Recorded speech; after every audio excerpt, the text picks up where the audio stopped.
இதுக்கு தான் இத்தனை நாள் இந்த டீட்டெயிலை தராமல் அடம் பிடிச்சிக்கலாப்பா. நல்லா இருக்கியா உங்கள் பிஸ்னஸ் டீலிங்கு? குஜராத்தில் சில பேர் குபேரனா குஜாலா இருக்கணுன்றதுக்காக ஒட்டுமொத்த இந்தியாவையும் குனிய வச்சு குத்துன்னு குத்திருக்காரு ஐயா மோடி. இந்த திருவிளையாடல் படம் பார்த்துருக்கீங்களா? அதில் ஐயா பாலையா ஒரு கேரக்டர் பண்ணியிருப்பார். ஜெய் பாலையா இல்லை, டிஎஸ் பாலையா ஒரு கேரக்டர் பண்ணியிருப்பார். எனது பாட்டுக்கு இந்த பாண்டிய நாடே அடிமை எப்பா அடிமை. அதே மாதிரி ஒரு குரூப்பு குஜராத்தில் உட்கார்ந்துக்கிட்டு நம்ம வீட்டுக்கு இந்த இந்திய நாடே அடிமை எப்பா அடிமைன்னு ஜாலியாக சிரித்து சந்தோஷமாக உட்காந்துருக்குறாங்க. இப்போ நீங்களும் நானும் ஒரு பேங்கில் லோன் வாங்குகிறோன்னு வைங்க, ஒரு பேச்சுக்கு கண்டிப்பாக எல்லோரும் வாங்கியிருப்போம். ஒரு லோன் வாங்குகிறோம், அந்த லோனை திரும்ப கட்ட முடியல. நம்மக்கிட்ட எப்படி வசூல் பண்ணுவாங்க? திரும்ப வந்து அந்த வட்டியை முதல்ல எப்படி வசூல் பண்ணுவாங்க? நம்ம காலை பிடிச்சி கெஞ்சினாலும் நம்மளை அடித்து வீட்டுக்கு முன்னாடி வந்து நின்று வார்த்தையெல்லாம் பேசி நம்மள்ட்ட எப்படி அடித்து பிடிச்சி நம்ம செத்தாலும் பரவாயில்ல செட்டில் பண்ணிட்டு சாவு அப்படின்ற அளவுக்கு கணக்கை நம்மள்டேருந்து வாங்கி நேர் பண்ணிடுவாங்க. அப்படி தானே வசூல் பண்ணுவாங்க. ஆனால் இதையே வந்து இந்த குரூப், குஜராத் குரூப் இருக்குல்ல, அவங்க ஒரு வேளை கட்ட முடியலைன்ற அந்த ஃபீல் வந்துருச்சுன்னு வைங்கள, என்ன தெரியுமா பண்ணுவாங்க? முதலாளிக்கு முடியலை, மனசு கஷ்டப்படுறாரு, பாவம், அந்த கணக்கை கழிச்சு விட்டு நேர் பண்ணி விடுங்க. முதலாளி ஆளுதான் நமக்கு தாங்குமா?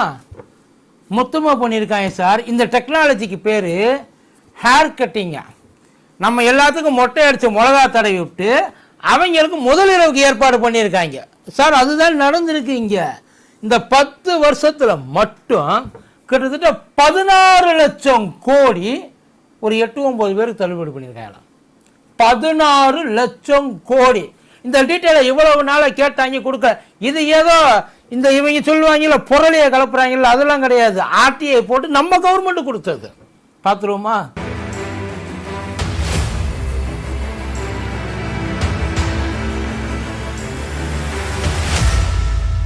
மதியம் நேரம் வணக்கம். இது மதியம் தர்பார் கூத்தடி கூத்து. சாமி படத்தில் ஒரு சூப்பர் சீன் ஒன்று உண்டு. இந்த கோட்டா சீனிவாசராவோட பெட்ரோல் பம்பை விக்ரம் சீல் வச்சிருவான்னு சொல்லிட்டு நேராக குவார்டர்ஸுக்கே போயிடுவார் கோட்டா சீனிவாசராவ். அங்கே விக்ரம் வந்து நல்லா சாப்பிட்டுக்கிட்டு இருப்பாப்புல. சாப்பிட்டுட்டு இருக்க மனுஷன் டப்புன்னு ஓடி வந்து கதவை திறக்கிறப்ப கையில் அப்படியே பார்ப்பாரு, சோறு ஒட்டியிருக்கான். அப்போ கோட்டா சீனிவாசராவ் ஒரு டைலாக் சொல்லுவார், நீ சாப்பிட்றிய சாப்பாடு, அந்த சோத்துல கூட நான் பிச்சையா போட்ட காசு இருக்குல்ல, சாரி உன் சோத்துல கூட பிச்சையா போட்ட ஏன் காசு இருக்குல்ல என்பார்.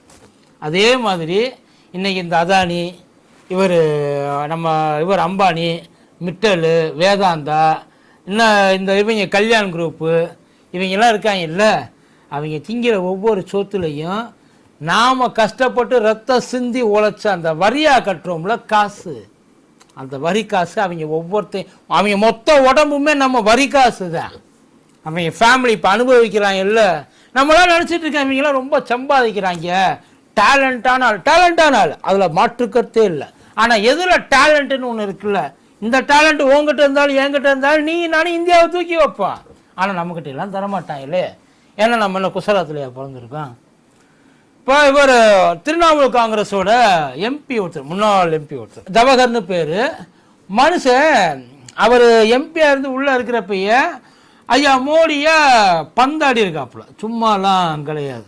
கேள்வி மேலைக்கு இப்போ இவங்க இருக்காங்கல்ல, இந்த அவங்க பேர் சூப்பர் பேர்ப்பா, மகுவா மொய்த்ரா, அவங்களெல்லாம் விட பயங்கரமாக பாயிண்ட்டை வச்சு பாயிண்ட்லேயே அடிப்பாப்புல.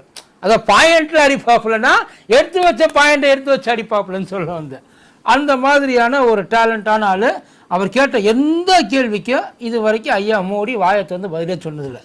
யாருக்கு தான் அவர் பதில் சொல்லியிருக்காரு, எழுதி கொடுத்தது தானே, அதை விடுங்க.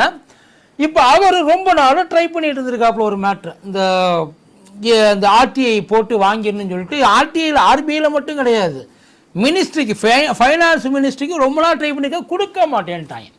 ஆனால் இப்போ வேறு வழியே இல்லாமல் கொடுக்கக்கூடிய ஒரு கட்டாயத்தில் உட்காந்துருக்காங்க, கொடுத்துட்டாங்க. வாங்கி பார்த்த மனுஷனுக்கு ஆடி போச்சு, சந்தேகப்பட்டது சரியாக போச்சு.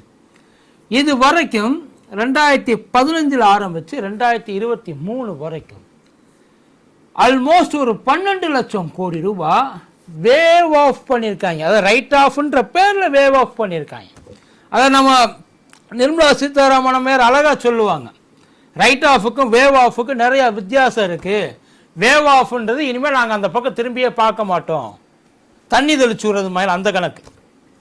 ரைட் ஆஃப்ன்றது இப்போதைக்கு நாங்கள் வந்து வெயிட்டே சுடுவோம், அதுக்கப்புறம் வந்து மறுபடியும் ஜூட் சொல்லி அவங்க இருக்கிற எல்லாத்தையும் வந்து நாங்கள் அந்த கடனை எல்லாம் வசூல் பண்ணுவோம். அதுக்கு பேர் தான் ரைட் ஆஃபு. இந்த ரைட் ஆஃப்ன்ற பேரில் இந்த கிட்டத்தட்ட நான் சொல்ல 12 லட்சம் கோடி, ஆல்மோஸ்ட் இந்த ஒரு 11 வருஷத்தில் எல்லாத்தையும் ஒட்டு மொத்தமாக சேர்த்த ஒரு 16 லட்சம் கோடி ரைட் ஆஃபில் இருந்திருக்கு. இந்த 16 லட்சம் கோடியில் கிட்டத்தட்ட ஒரு 40% இந்த குஜராத் கும்பல் இருக்குல்ல அவங்க கிட்ட போய் உட்கார்ந்துருக்கு, நேரடியாக அவங்க கிட்ட போய் உட்கார்ந்துருக்கு. அவங்களும் கடன் தான் வாங்கியிருக்காங்க. அந்த கடனை எப்படி வாங்கியிருக்காங்கன்னா வாங்கிவிட்டு திரும்ப வரா கடனில் கொண்டு போய் உட்கார வச்சுக்கிறது. நம்மள மாதிரி இல்லை, நம்மளா இருந்தால் ஒரு 5000 10,000க்கு கொடுக்க முடியாமல் நாண்டுக்கிட்டு தொங்குவோம். ஆனால் அவங்கெல்லாம் 5000 கோடி 10,000 கோடி 5,000 லட்சம், இப்போல்லாம் 5000 கோடி. இப்போ நம்ம பேச்சு வழக்கில் பாருங்களேன், இப்போல்லாம் சாதாரணமாக 5000 கோடி 10,000 கோடி 5 லட்சம் கோடி 10 லட்சம் கோடி, கிட்டத்தட்ட ஒரு 6 லட்சம் கோடி ரூபாய் இவங்களுக்கு மட்டுமே போயிருக்கு. இப்போ நான் சொன்னேன் இல்லைங்களா, மிட்டல், ரிலையன்ஸு, கல்யாண், அதுக்கப்புறம் இவர் அத்தானி அம்பானி, இன்னும் சின்ன சின்ன பொடிசுகள், இவங்களுக்கெல்லாம் ஒட்டு மொத்தமாக சேர்த்து ஒரு 6 லட்சம் கோடி ரூபாய் ஐயா அவங்களுக்குள்ளேயே போட்டு அடக்கி வச்சுருந்துருக்காப்புல. ஒட்டு மொத்தமாக குஜராத்துக்காக மட்டும் ஒட்டுமொத்த இந்தியாவும் உழைக்கிற மாதிரி ஆகிப்போச்சு. ஏன்னா நம்மளாம் கடனே வாங்குறது இல்லைல்ல, நம்மளால வந்து திருப்பி கட்ட முடியலன்னா அவங்க பாவம். ஆனால் எப்படி அந்த ஒரு டெக்னாலஜி எப்படி டெவலப் பண்ணியிருக்காங்க பாருங்களேன். இப்போ ஃபார் எக்ஸாம்பிள் அம்பானி ஐயா நேரடியாக வந்து எதுலேயுமே வந்து வெளியில் தெரிகிற மாதிரி இந்த வேலையெல்லாம் பார்க்க மாட்டாப்புல, அவர் விவரமான ஆள். அத்தானி ஐயா இருக்காருல்ல, அது வந்து இந்த பசியில் அலைகிற பூதம் மாதிரி, எவ்வளோ வாங்கி வயிற்றுக்குள்ளே போட்டாலும் இன்னும் பசிக்குது பசிக்குது பசிக்குதுன்னு இருக்கிற எல்லாத்தையும் கண்டது கடியது போனது வந்தது பார்த்தது எல்லாத்தையும் தூக்கி வயிற்றுக்குள்ளே போட்டு வச்சுக்கிற ஒரு ஆசை அந்த பூதத்துக்கு உண்டு. இதில் அது நிறைய நம்ம ஊர்லேயே காரைக்கால் போட்டு காட்டுப்பள்ளி போட்டு இன்னும் ஏகப்பட்ட போட்டு திருமண பக்கமெல்லாம் வந்து எனக்கு இது வேணும் அது வேணும், இந்த நாட்டாம பட்ட விஷயம் சொல்லுவாங்க இல்லை, இந்த கண்ணு தூரம் வரை நம்மளது தாண்டா கண்ணு, எது வேணாலும் எடுத்துக்கம்மா இல்லை. அதே மாதிரி கண்ணில் போட்டது அத்தனையும் போகிற வழியில் பிடிச்சிருந்துச்சு அப்படின்னா இந்த இடத்த கொஞ்சம் எடுத்து கொடுத்துருங்க. ரிஃபைனரி, பவர் பிளான்ட்டு, கோல், இன்னும் என்னென்ன இலவு இருக்கோ எல்லா இலவையும் அவர் பேரில் வந்து ஐயா எழுதி வச்சுட்டாப்புல. அதான் நடந்தது. ஆனால் எழுதி வச்சதுன்னா இப்போ அதானியை இது அரசாங்கத்தை விட, இந்திய அரசாங்கத்தை விட அதானியோட அந்த தனிப்பட்ட திறமை வந்து டேலண்டாக இருக்கா, இல்லை அரசாங்கத்தை விட பயங்கரமாக ரன் பண்ணக்கூடிய திறமை வந்து அவர்கிட்ட இருக்கா? அப்படி பார்த்தா நேரடியாக அரசாங்கத்தை அவர்கிட்டே கொடுத்துட்டு போயிடலாம்.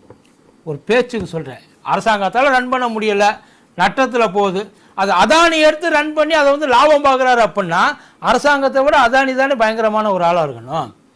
எங்களுக்கு வெக்கமே இல்லை, எங்களுக்கு யாராச்சும் ஒரு ஆள் டேலண்டான ஆள் இருந்தால் போதும். அது ஐயா மோடியாக தான் இருக்கணுன்ற அவசியம் இல்லை. ஐயா மோடி முட்டாள்னு ஐயாவே கையெழுத்து போட்டு கொடுக்குறது தான் தனியாருக்கு விற்கிறது. உண்மை அதுதான். என்னால் இதை வந்து திறம்பட நடத்த முடியவில்லை, இதுக்கு நட்டம் அதிகமாகுது. என்னையை விட நல்ல திறமையான நல்ல புத்தியுள்ள ஒரு ஆள் தான் அதானி. அதானிகிட்ட கொடுத்தா சிறப்பாக பார்ப்பார். அதுக்கு எதுக்கு தனித்தனியாக எழுதி கொடுத்துக்கிட்டு? ஏன்னா இந்தியாவில் இன்னைய தேதிக்கு எந்த போர்ட்டும் நம்ம கையில் இல்லை, எந்த ஏர்போர்ட்டும் நம்ம கையில் இல்லை. ஆல்மோஸ்ட் இருக்கிற எல்லா கோல் மைனையும் அவர் எடுத்துட்டாப்புல. அது இல்லாமல் சோலார் பவர் பிளான்ட்டும் எடுத்துட்டாப்புல, ரெனியூவபிள் எனர்ஜி எடுத்துட்டாப்புல. எல்லாத்தையுமே அதானி இது வரைக்கும் அவரோட கண்ட்ரோலுக்கு கொண்டு, இன்னும் பேங்கையும் இராணுவத்தையும் மட்டும்தான் வாங்கலை, அதையும் வாங்கிட்டாப்புலன்னா அதுக்கப்புறம் வந்து பேருக்கு இப்போ இருக்கிற மாதிரியே பேருக்கு பிரதமராக ஐயா மோடி இருக்கலாம், தப்பு இல்லை. இது எல்லாத்தையும் அவங்க கையில் கொடுத்துட்டா இது கொடுக்குறாங்க பற்றியில் கம்பெனிஸு, அந்த கம்பெனிஸில் எல்லாருக்குமே அந்த கம்பெனி வந்து நட்டத்தில் இருக்குது. அது இல்லாமல் வந்து பேங்க்கில் கடனில் உட்காந்துருக்கு. அந்த கடனில் உட்காந்துருக்கிறத கடனை கட்டி விட்டு அந்த கம்பெனியை அவர் கையகப்படுத்திக்க வேண்டியது. இதுதான் வந்து ப்ரொசீஜர். சரி, ஓகே, அந்த அளவுக்கு முதல்ல ஐயா கையில் காசு இருக்குது. அதாவது ஒரு இதுவால் கம்பெனியால் ஒரு பெரிய இதுவால் முடியாது, கவர்மெண்ட்டை டேக் ஓவர் பண்ண முடியாது, கவர்மெண்ட்டால் ரன் பண்ண முடியாது, இவரால் முடியும் அப்படின்னா இவர்கிட்ட முதல்ல எவ்வளவு சொத்து இருந்திருக்கணும்? கவர்மெண்ட்டை விட அதிகமான ஒரு சொத்து இருந்திருக்கணும் இல்லையா? பேங்குகளை விட பயங்கரமான ஒரு சொத்து அவருக்கு இருந்திருக்கணும் இல்லையா? ஆனால் இவர் எப்படி இதை வாங்கியிருக்காருன்னா, ஒரு சின்ன ஒரு விஷயம், இந்த அசூர் பவர் இருக்குல்ல, அது அந்த கம்பெனி வந்து கிட்டத்தட்ட வந்து ஜப்திக்கு வந்துருச்சு, அதாவது ஏலத்துக்கு வந்துருச்சு. கடன் அது கைமீறி போயிடுச்சு. ஒரு 12,000 கோடி ரூபாய் கடன். அந்த 12,000 கோடி ரூபாயை ஐயா அதானி கொடுத்து வாங்கிக்கிறேன் அப்படின்னு சொல்லி கை தூக்கிட்டாப்புல. நான் கொடுத்துக்கிறேன், வேற யாரும் ஏலத்தில் எடுக்க முடியல. 12,000 கோடி ரூபா கொடுத்து இதை எடுத்து நடத்தி அதுக்கப்புறம் அதை ப்ராஃபிட் பண்ணி நம்மளால முடியுமா? ஆனால் வெளியில் இது வரைக்கும் எல்லாரும் அதான் நினச்சிட்டு இருந்தாங்க. அசூர் பவருக்கு 12,000 கோடி ரூபா கடை இருக்குது, அந்த 12,000 கோடி ரூபாய் அதானி எடுத்து அவர் கண்ட்ரோலில் வச்சுக்கிட்டு இப்போ அதை வந்து அவர் ரன் பண்ணிக்கிட்டு இருக்காரு. அப்படி தான் எல்லாரும் நினச்சிக்கிட்டு இருந்தது. ஆனால் உண்மையிலேயே 12,000 கோடி ரூபாய்க்கு அதானி கொடுத்தது வெறும் 2,000 கோடி ரூபாய். வெறும் 2,000 கோடி. பேலன்ஸுக்கு பேர் தான் wave off write off haircut. Hair கட்டுன்றது என்ன தெரியுமாடா? 12,000 கோடி ரூபாயில் 10,000 கோடி ரூபா கொடுத்து 2,000 கோடி ரூபா கூட ஹேர் கட் பண்ணலாம். இவங்க 12,000 கோடி ரூபா 2,000 கோடி ரூபா கொடுத்து 10,000 கோடி ரூபா ஹேர் கட் பண்ணியிருக்காங்க. எப்படிப்பட்ட ஒரு பிஸ்னஸ் மாடல்! எப்படி பிஸ்னஸ் பண்ணணும்னு யார்கிட்ட கற்றுக்கிறது? இப்போ ஏற்பட்ட ஒரு அழிவாரி உள்ளே உட்கார்ந்துருந்தா நாம் எப்படியெல்லாம் வந்து நினச்சி பாரு, நம்மளை தான் கொண்டாந்து இது அத்தனை எங்கே போய் விடியும்னு நினைக்கிறியா? இந்த 10,000 கோடி இது இல்லாமல் ஓவராலாக கிட்டத்தட்ட வந்து ஒரு 4.25 லட்சம் கோடி ரூபாய் உள்ள பொறுமானம் உள்ள ஒரு பொருளை இவங்க ஒட்டு மொத்தமாக ஒரு 6-7 பேர் சேர்ந்து ஒரு 1,50,000 கோடி வாங்கியிருக்காங்க. அதாவது 4,50,000 கோடி ரூபா இருக்கிறத 1,50,000 கோடி ரூபா தான் கொடுத்து வாங்கியிருக்காங்க. கிட்டத்தட்ட 65% ஆடி தள்ளுபடியில் கூட இப்படி கொடுக்க மாட்டாங்கப்பா. உண்மையிலே 100 ரூபா பொருள் 90 ரூபாய்க்கு கொடுக்கலாம், 80 ரூபாய்க்கு கொடுக்கலாம், ஏன் 70 ரூபாய்க்கு கூட கொடுக்கலாம். 100 ரூபா பொருள் 20 ரூபாய்க்கு கொடுத்துட்டு 80 ரூபா தள்ளுபடி பண்ணுறேன்றாங்கப்பா. இப்போ ஏற்பட்ட ஒரு டிஸ்கவுண்ட் இது வரைக்கும் இந்தியாவில் வேறு எங்கேயாவது கேள்விப்பட்டிருக்கீங்களா? யாருக்கும் கொடுக்க முடியும்னு நினைக்கிறிய? அப்படித்தான் இது ஒட்டு மொத்தம். அப்படித்தான் அசூர் பவர் அவர் கைக்கு போயிருக்கு. இன்னும் ஏகப்பட்ட கம்பெனி இருக்குது இதே மாதிரி. ஒவ்வொருத்தன் பேர்லையும் ரிலையன்ஸ் பேர்லையும் இருக்குது, மிட்டல் பேர்லையும் இருக்குது, கல்யாண் பேர்லையும் இருக்குது, எல்லா பேர்லையும். இந்த குஜராத் கும்பல் பேர் இந்த சொல்லுவாள் எழுதுங்கோ, ராஜஸ்தான் என் பேர் ஓட்டேரி நிறைய பேர்ல எழுதுங்கோ. அதே மாதிரி ஒவ்வொருத்தரும் ஆளாளுக்கு குழுக்கள் முறையில் பிரித்து வாங்கியிருப்பாங்கன்னு நினைக்கிறேன். எங்களுக்கு இவ்வளவு, இவங்களுக்கு இவ்வளவு. சரிப்பா 12,000 கோடி ரூபா இருக்குது, எவ்வளோ கட்ட முடியும்? எவ்வளோ கட்ட முடியும்னா தோராயமா அந்த நிலைமைக்கு அவருக்கு என்ன நம்பர் தோணுதோ ஒரு 1,500 கோடி ரூபா வச்சு துண்டு போட்டு பேசினா கூட பேசியிருக்கலாம்யா. ஆனால் இதெல்லாம் யார் தலையில் வந்து விடியும் நினைக்கிறிய? ஒட்டு மொத்தமாக நாம் வாங்குறோம் இல்லையா, ஒவ்வொன்றுக்கும் வரி, ஒவ்வொன்றுக்கும் வட்டி. ஒன்றும் இல்லை, ஒரு லோன் வாங்க போகிறோம், ஒரு இஎம்ஐயில் ஏதாச்சும் ஒரு பொருள் வாங்க போகிறோம், இஎம்ஐ காசு இப்போல்லாம் எல்லா இடத்துலையுமே, எல்லா பப்ளிக் செக்டார்லையுமே, ப்ரைவேட் செக்டாரும் பப்ளிக் செக்டாரும் கிட்டத்தட்ட ஈக்குவல் ரேஞ்சில் தான் இன்ட்ரெஸ்ட் போடுறா. ஏன் போடுறா? இதுக்கு முன்னாடி 0% இஎம்ஐ இருந்தது, ஏன் இப்போ இல்லை? அந்த இஎம்ஐன்ற கான்செப்ட் எது தெரியுமா கொண்டு வந்தாங்க? பையிங் பவரை கொண்டு வரத்தான். அதில் வந்து இந்த 0% கொண்டு வந்துட்டோம்னா அவங்களுக்கு வந்து ஈஸியாக இருக்குமே, அவங்க வாங்குவாங்க. ஆனால் இப்போ அந்த அந்த இஎம்ஐன்ற ஆப்ஷனு மோஸ்ட்லி ஒரே ஒரு விஷயத்துக்காக மட்டும்தான் போகுது, எலக்ட்ரானிக்ஸ் ஐட்டம். அதை தவிர வேறு எந்த ஒரு விஷயத்துக்கு இஎம்ஐக்கு எவனும் போகிறதுக்கு விருப்பமே கிடையாது. ஏன் அப்படின்னா பேங்கிங் செக்டார் பூராவுமே இதில் அந்த அவங்களோட இன்ட்ரெஸ்ட்டை ஏற்றி ஏற்றி ஏற்றி ஏற்றி கடைசியில் கிட்டத்தட்ட ஒரு நார்மல் லோனுக்கு இஎம்ஐயே கொண்டு வந்து விட்டாங்க. ஒரு நார்மலாக ஒரு அமௌண்ட் லோன் எடுத்தால் என்ன இன்ட்ரெஸ்ட் கட்டுவீங்களோ அதை இஎம்ஐயில் கொண்டாந்து கட்டுற மாதிரி ஆகிப்போச்சு. இது அத்தனைக்கும் காரணம் இவங்க வாங்கி ஏப்பம் விட்டது. இன்னைக்கு இந்த நிர்மலா சீதாராமன் நம்மையார் சொல்லலாமே, ரைட் ஆஃப் ஒன்றும் இல்லை, நாங்கள் வந்து வாங்குவோன்றாங்கல்ல, நாங்கள் திரும்பி கண்டிப்பாக அந்த கடன் எல்லாம் வாங்குவோம். இந்த 10 வருஷத்தில் எவ்வளோப்பா வாங்கியிருக்கிய கேட்குறாங்க. இப்போ இந்த 10 வருஷத்தில் நீங்கள் மொத்தமாக 16 லட்சம் கோடி ரூபா ரைட் ஆஃப் பண்ணியிருக்கீங்களா? இந்த ரைட் ஆஃபில் எவ்வளோ பணத்தை நீங்கள் ரெக்கவர் பண்ணியிருக்கீங்க? 16 லட்சத்தில் நாங்கள் வந்து ஒரு 6 லட்சம் கோடியாக ரெக்கவர் பண்ணிட்டோம். இது 10 லட்சம் கோடி தான் இருக்குது, 10 லட்சம் கோடி தான் இருக்குது. அப்படியே வச்சுக்கோமே. இங்கே அந்த இன்ஃபர்மேஷன் எடுத்து கொண்டாந்து வெளியில் விடுங்க பார்ப்போம். அட சொல்லுங்க, இவ்வளோ தூரம் நம்ம வந்து நாட்டை வளர்ச்சி பாதையில் கொண்டு போயிட்டு இருக்கோம். இந்த 5 பேர் மட்டும் ஏறி போனால் போதுமா? பேலன்ஸ் இருக்கிறவங்க அது எப்படியா 100%, 95% டிஸ்கவுண்ட் எப்படியா கொடுப்பியா? இல்லை அங்கே தான் உண்மையிலே மனசு பக்குன்னு இருக்கு. வியாபாரம் பண்ண தெரிஞ்சு பண்ணுறீங்களா இல்லை வியாபாரம் எவங்க வீட்டு காசு? இப்போ நாங்கள் கேட்கலாம்ல, யாவன் அப்பா வீட்டு காசு நீங்கள் மட்டும் தூக்கி தள்ளுபடி கொடுக்குறதுக்கு எங்கே? இப்போ நம்ம கேட்கலாம் இல்லையா, யாரை கேட்டு தள்ளுபடி பண்ணிய? இவங்கெல்லாம் இல்லைன்னா இந்தியா பிழைக்காதா? ஏன் வேற எவனுக்காவது அந்த கடனை கொடுத்து போகிறது? ஏன் எங்கள் இந்த விவசாய கடன் எவ்வளோ பேர் உட்காந்துருக்கு, அத்தனை பேருக்கு தள்ளுபடி பண்ணுறது? இந்த 14 லட்சம் கோடி ரூபாய்க்கு அதை தள்ளுபடி பண்ணிட்டீங்கன்னு இல்லை, நாடு நல்லா இருக்குமே, நாடு நல்லா இருக்குமே. ஏன் அதை பண்ண மாட்டேன்றோம்? ஏன் இவங்க இந்த 6-7 பேர் இந்த குஜராத் கும்பல் மட்டும்தான் உங்களுக்கு முக்கியமா, வேற யாரும் முக்கியம் இல்லையா? அவங்க நல்லா இருந்து அவங்க மட்டும்தான் வேலை கொடுக்கணுமா என்ன? ஐயா இந்த ஜமீன்தாரு இந்த நிலச்சுவாந்தாரு இந்த இதெல்லாம் ஒழிச்சாச்சு. இவங்க மறுபடியும் கவர்மெண்ட்ன்ற பேரில் அதை கொண்டாந்து நம்ம மேலே திணிக்கிறாங்க. இவங்க மட்டும்தான் எப்பயும் இருக்கணும், இவங்களை தவிர வேறு எதுவும் இருக்கணும். இல்லை அவங்களுக்கு கொடுக்குற அதே கன்செஷன் எங்களுக்கு கொடுங்க. ஏன் நாங்கள் உழைச்சி கொடுக்கலையா? நீ இதில் இன்னொரு கொடுமை வேற. நமக்கெல்லாம் வந்து இந்த கடனு இதெல்லாம் போனாலும் அந்த வரியெல்லாம் நம்ம கட்டியான, இவங்களுக்கு அந்த வரியில் வேற கன்செஷன் உண்டு, தள்ளுபடி அதிலே பண்ணுவாங்க. அதில் வேவ் ஆஃப் கொடுப்பாங்க, இவ்வளோ தர வேண்டாம். அதில் ஒரு செட்டன் அமௌண்ட்டு நம்ம நாட்டுக்கு நட்டம். அந்த நட்டம் எந்த கணக்கில் வரும்னா அதுவும் நம்ம கணக்கில் தான் வரும், அதுவும் இங்கே தான் வரும். இவ்வளோ நாள் இங்கே உட்காந்து இந்த வேலையை தான் இவங்க பார்த்துக்கிட்டு இருந்திருக்காங்க. இன்னைக்கு இதுக்கு மேலே இந்த வேலையை மூடி மறைச்சு பண்ண முடிய மாட்டேன்ருச்சு. இப்போ இத்தனை நாள் சொல்வாங்க நாங்கள் ஒரு பட்ஜெட்டில் ஒவ்வொரு வருஷமும் தாக்கல் ரைட் ஆஃப் நம்ம வாங்கிடுவோம். இப்போ இந்த 10 வருஷமா எவ்வளோ நீ வாங்கியிருக்கான்னு கணக்கு சொல்றியா? சொல்லணும், சொன்னாதான் உண்டு. இல்லைன்னா கட்டுற நம்ம தான் சார் இழிச்சவாயி. ஆனால் இதுக்கு ஹேர் கட்டுன்னு பேர் வச்சான்னு சொல்கிறேன். எனக்கு உண்மையில வலி சார் ரைட்டு, இதுலையாவது சொல்லும் போதாவது மனசு கொஞ்சம் வலிக்காமல் இருக்கட்டுமே அப்படின்னு சொல்லி டீசெண்டாக பார்ப்போம்னு சொல்லி ஹேர் கட்டுன்னு வச்சாலும் தெரியல. இந்த மாதிரி ஒட்டு மொத்தமாக ஐயா இது வரைக்கும் அவங்க எடுத்து கொடுத்தது ஓவராலாக வந்து ஒரு 16 லட்சம் கோடி. இந்த 16 லட்சம் கோடியில் குஜராத்தில் இருக்கிறவங்களுக்கு மட்டும் போனது 6 லட்சம் கோடி. பேலன்ஸ் 10 லட்சம் கோடி யாருக்கு எங்கே போச்சுன்னு தெரியல. இது வரைக்கும் அவங்க தான் எதுக்குமே நம்ம கணக்கு சொல்றது இல்லையே. இதையே அதாவது எவ்வளவு இது வரைக்கும் அவங்க தள்ளி வச்சிருக்காங்க அப்படின்றத பார்க்கறதுக்கு, அதான் அந்த ரைட் ஆஃப்னு சொன்னாங்க பார்த்தீங்களா, அந்த ரைட் ஆஃப் கேட்கறதுக்கு நமக்கு 10 வருஷம் ஆச்சு.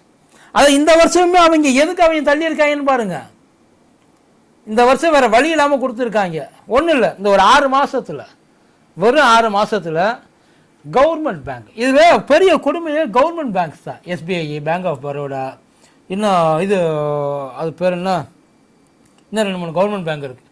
இது எல்லாமே ஒன்று சேர்ந்து தான் வேவ் ஆஃப் பண்ணுங்க. இவங்க இந்த ஒரு 5-6 பேங்க் இருக்காங்க இல்லை, இப்போ சொல்கிறேன்ல, இந்த 5-6 பேங்க் சேர்ந்து வெறும் 6 மாதத்துக்கு தள்ளுபடி பண்ண, அதாவது வராக்கடனா வரவு வச்சது. வராக்கடனை என்னத்தை வரவு வைக்கல, எனக்கு அதான் புரிய மாட்டேங்குது. அதான் வராதுல அப்படின்றது வரவு வைக்கல. வராக்கடனா வரவு வச்சது கிட்டத்தட்ட வந்து ஒரு 45,000 கோடி ரூபாய் வெறும் 6 மாதத்தில். வராக்கடன் எவ்வளோ ஸ்டூடெண்ட் லோன் இருக்குது, எவ்வளோ எஜுகேஷன்ஸ் லோன் இருக்குது, எவ்வளோ விவசாய லோன் இருக்குது, எவ்வளோ சின்ன சின்ன தொழில் முனைவர் எவ்வளோ பேர் நசுங்கி செத்து போகிறாங்க. அதை பற்றிலாம் நமக்கு எந்த கவலையும் கிடையாது. இல்லை, நமக்கு இவங்க மட்டும் நல்லா இருந்துட்டா போதும் இல்லைன்றீங்களா? இல்லை சார், இதெல்லாம் நமக்கு தெரியணும், தெரிஞ்சாதான் நமக்கு உண்டு. இல்லை அப்படின்னா எப்படி இவங்க இதை வந்து கழிச்சு விட்றாங்க, எந்த நம்பிக்கை, அதாவது கடனை வாங்கிவிட்டு அந்த கடனை திரும்ப கட்ட முடியலைன்னு சொன்ன உடனே கழிச்சு விட்டுற வேண்டியது. அப்புறம் எப்படி திரும்ப அவனுக்கு கடன் கொடுப்பி? எனக்கு அந்த ஆங்கிள் தான் புரிய மாட்டேங்குது. இந்த சிபில் ஸ்கோர் கணக்கில் அவங்களுக்கு வராதா? இல்லை, அவங்களுக்கு மட்டும் என்றைக்குமே வாங்கின கடன் திரும்ப ரிட்டர்னாக வந்ததே கிடையாது சார். இவங்க எடுத்துக்கிட்டதுக்குமே ஒழுங்காக காசை செட்டில் பண்ணதும் கிடையாது. அதுவே இவங்க ஃபிக்ஸ் பண்ணுறது ரேட்டு, கவர்மெண்ட் சொல்கிறதுலாம் கணக்கு கிடையாது. இப்படி தான் கவர்மெண்ட் இது வரைக்கும் திறமையாக ரன் பண்ணியிருக்கீங்கம்மா, ரொம்ப திறமையாக ரன் பண்ணியிருக்கீங்க. இனிமேல் இப்படியே ரன் பண்ணுங்க. கூடிய சீக்கிரம் இந்தியா பொருளாதாரத்தில் முதல் நாடு ஆயிடும். எனக்கு அந்த நம்பிக்கை இருக்குது, கண்டிப்பாக இருக்குது. எத்தனை பேரை வந்து புழிஞ்சாலும் பரவாயில்ல, எவ்வளோ பேர் தற்கொலை பண்ணாலும் பரவாயில்ல, எவ்வளோ பேர் வாழ முடியாமல் செத்தாலும் பரவாயில்ல, நாம அவங்கள வாழ வைக்கணும். நன்றி.